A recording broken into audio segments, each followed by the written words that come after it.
Indian Foreign Secretary Vijay Gokhale called on US Secretary of State Mike Pompeo on security-related issues. Washington and New Delhi agreed that Pakistan must dismantle its terror infrastructure. Mounting further pressure on Pakistan, the two sides also asked Islamabad to stop providing safe haven to terror groups. Gokhale also said and thanked Washington for its support after the Pulwama attack. The Indian Foreign Secretary also updated Pompeo with the recent developments on Pulwama. European think tank also exposed Pakistan's double standard on terror at the UNHRC, addressing the 40th session of the UN Human Rights Council in Geneva. Scholar Ioana Barakova told the UN body that Pakistan uses terrorist outfits to engage in a proxy warfare against its neighbours. She also said that in an attempt to protect terrorists, Pakistan is willing to bring the world to the brink of war and even resort to the use of nuclear weapons.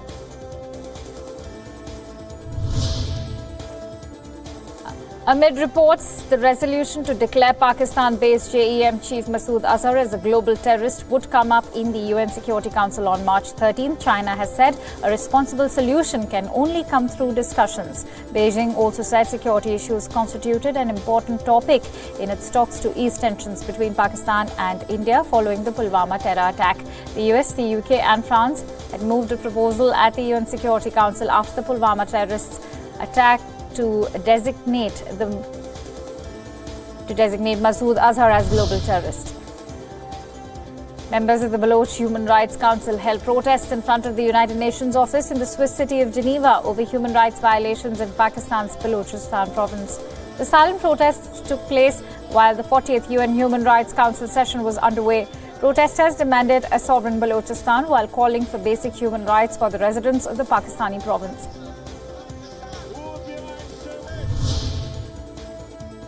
The air corridor between India and Afghanistan has been expanded to the city of Herat in Afghanistan.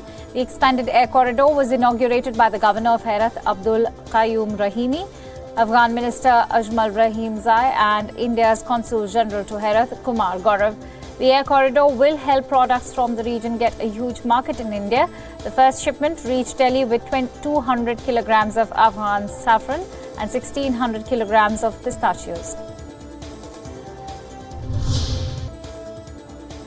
The black box of the crashed Ethiopian Airlines Flight 302 has been recovered from the accident site. The Boeing passenger jet bound for the Kenyan capital of Nairobi crashed moments after takeoff, killing all 157 on board.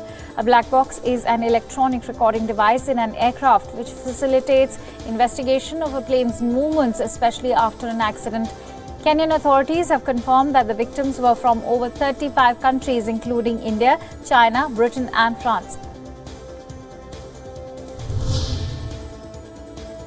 Airlines in multiple countries, including China and Ethiopia, have grounded Boeing's new 737 MAX 8 aircraft over safety concerns. This after an Ethiopian Airlines flight of the same model crashed on Sunday, making the second deadly Boeing crash in 5 months. China, which has one of the world's largest fleet of Boeing 737 MAX, has said that it has zero tolerance for safety hazards.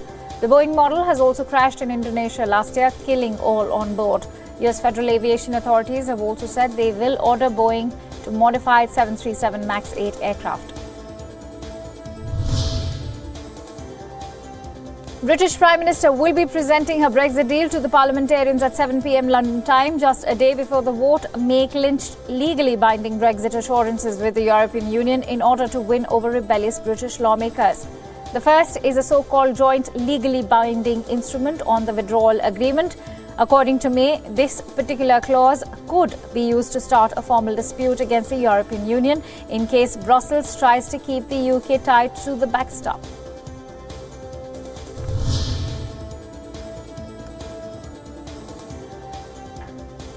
Algerian President Abdelaziz Bouteflika has postponed the 18th April presidential elections and has said that he will not seek a fifth term in office. President Bouteflika's candidacy had provoked mass protests across Algeria over the past few weeks. He has led Algeria for 20 years but has been rarely seen in public since he suffered a stroke in the year 2013. Residents of Algiers took to the streets to celebrate after ailing President Bouteflika announced he is dropping his bid for a fifth term in office. Celebratory honking of car horns rang out in the city centre as Algerians waved their national flags on streets deserted by police. Demonstrations against Bouteflika's bid for another term have brought tens of thousands of protesters onto the streets of each of the last 3 Fridays.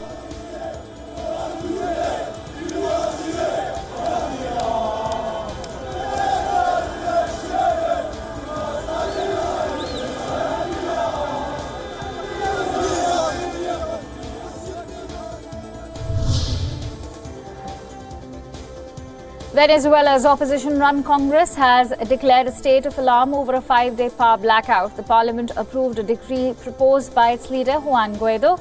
Addressing the National Assembly, Guaido also called for international support to block fuel to Cuba. The blackout has left millions of citizens scrambling to find food and water. Much of Venezuela remained without power on Monday, although electricity had largely returned to the capital of Caracas following an outage on Thursday. Iranian President Hassan Rouhani has arrived on his first official trip to neighboring Iraq. Rouhani visited a Shia shrine in Baghdad and met Iraqi Prime Minister Abdul Mehdi. The visit reflects a significant improvement in ties between the two nations that fought an 8-year war in the 1980s.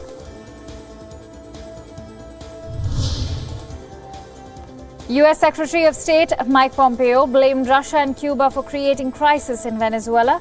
Pompeo said that Russia's Rosneft was defying U.S. sanctions by buying oil from Venezuela's state-owned oil company and helping Nicolas Maduro's government. Earlier, Pompeo had urged India not to help Maduro's government by buying Venezuelan oil. A top U.S. envoy has said that Washington's goal is the complete denuclearization of North Korea by the end of Donald Trump's first term. The U.S. official added that it will not settle for incremental disarmament. The U.S. side has included North Korea's chemical and biological weapons in the negotiations with Pyongyang. The envoy said there could be no comprehensive agreement with the North without agreement on each point, adding that there was complete unity in the administration on that approach. The displacement camp in northeastern Syria, where some 65,000 people currently reside, is struggling with the number of people arriving each day. Many of those living in the camps are relatives of Islamic State group terrorists who fled the last battles between the extremists and US-backed forces in the area. Administrator of camp said that the camp is receiving some 2,000 people a day and they are struggling to accommodate everyone due to a shortage of tents and other resources. The United Nations has said that 12 children and 10 women have been killed by strikes in Yemen's northern province of Hajj in past 48 hours. The statement also said that up to 30 people were also reported wounded, including 14 children, several of whom require possible evacuation to survive. The UN did not say who was responsible, but Houthi rebel media outlets accuse the Saudi-led coalition that is fighting on the side of the Yemeni government of being behind the bombardment.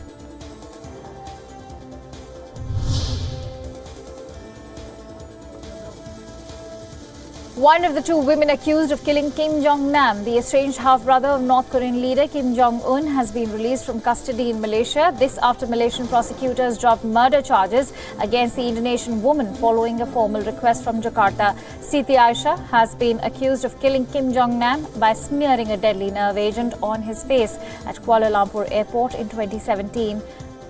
The women have maintained that they were being sent to perform a stunt for TV reality show.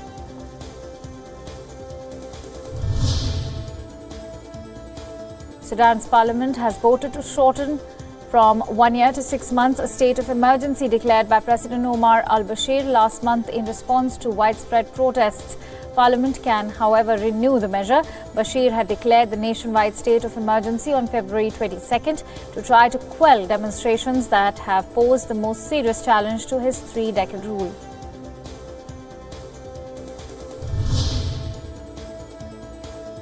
A United Nations human rights investigator on Myanmar voiced deep concern at Bangladesh's plan to relocate 23,000 Rohingya refugees to a remote island in April. She said that it may not be habitable, creating a potential new crisis.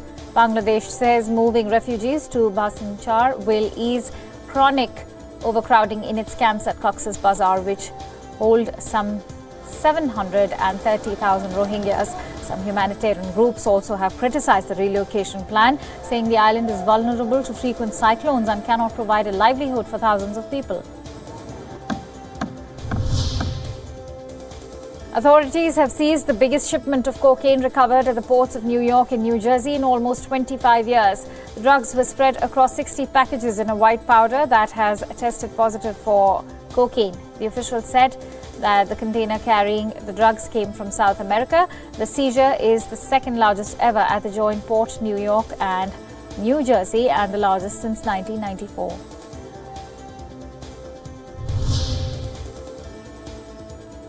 At least 11 people have died in flooding in and around Brazil's largest city, Sao Paulo. Some of the victims are believed to be from the same family after their home collapsed on the outskirts of the Sao Paulo metropolitan area. Traffic in Brazil's economic hub was thrown into chaos with aerial images showing large swaths of city underwater.